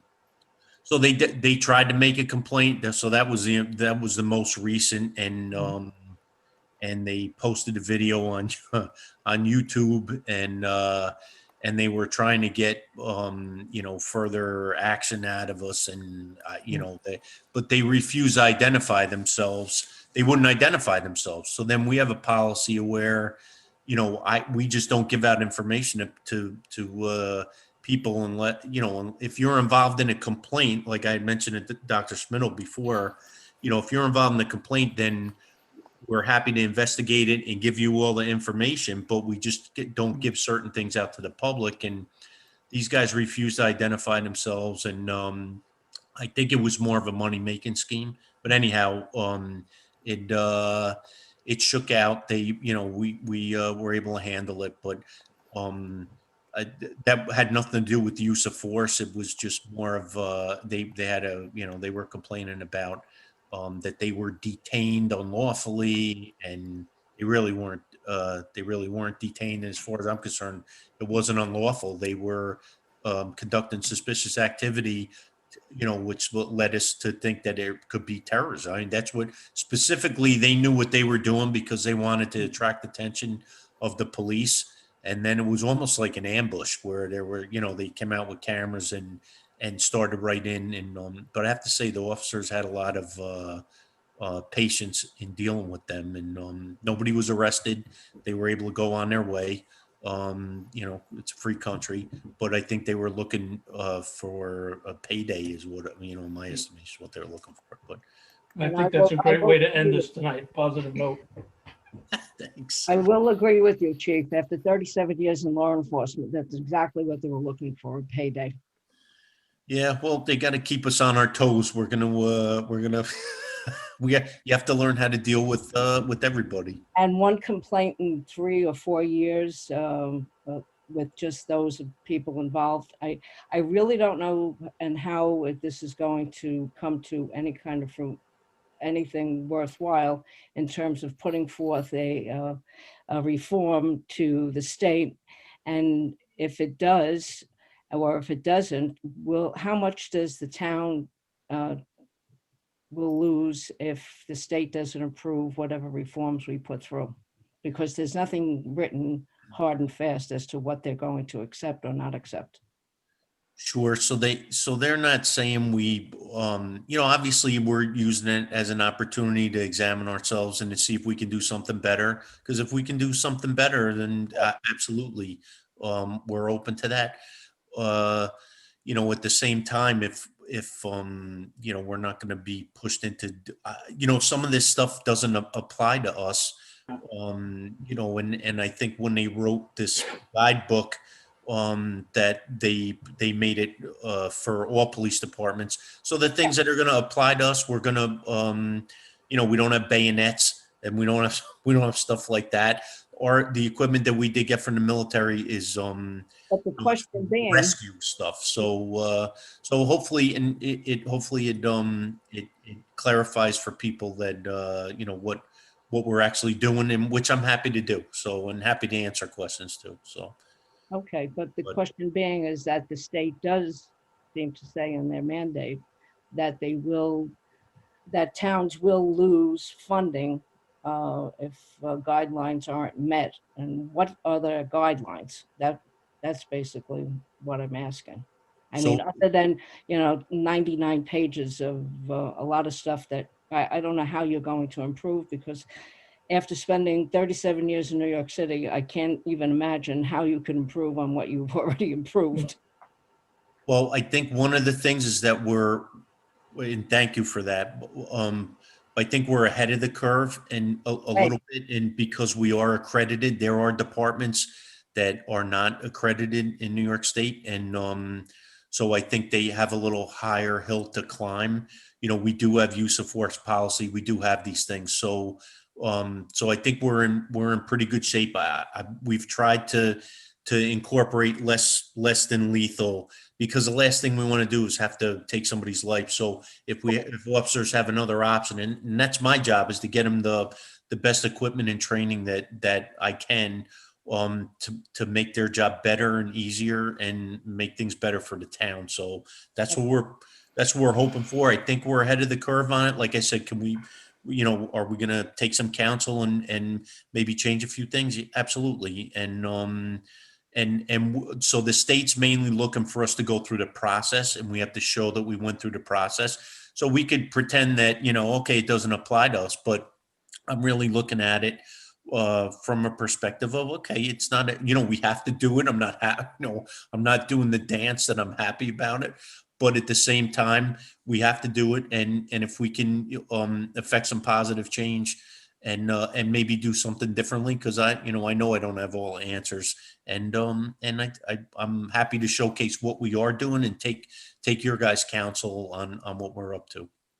Well, your town and your police officers have absolutely exemplified in professionalism. I've lived up here for 30 years, and I can tell you, in any time we're having any interaction, which is not very many interactions, your men and women have totally been professional. Absolutely. Well, thank you. That's what we hope for. And, I try from the top down to show that. And, so that's what we're trying to do. And we want to give the best police service that we can give. So, Thank you for your service. thank you guys. Thank you everyone for your time. Anyone else have anything, Tommy? Or no, you good? All right. All good. Okay. All right. So the next meeting I have on the schedule there, I'm not sure when it is, but we'll send you out an email reminder. Thank you everybody for your time tonight. Okay. And we'll see you next time.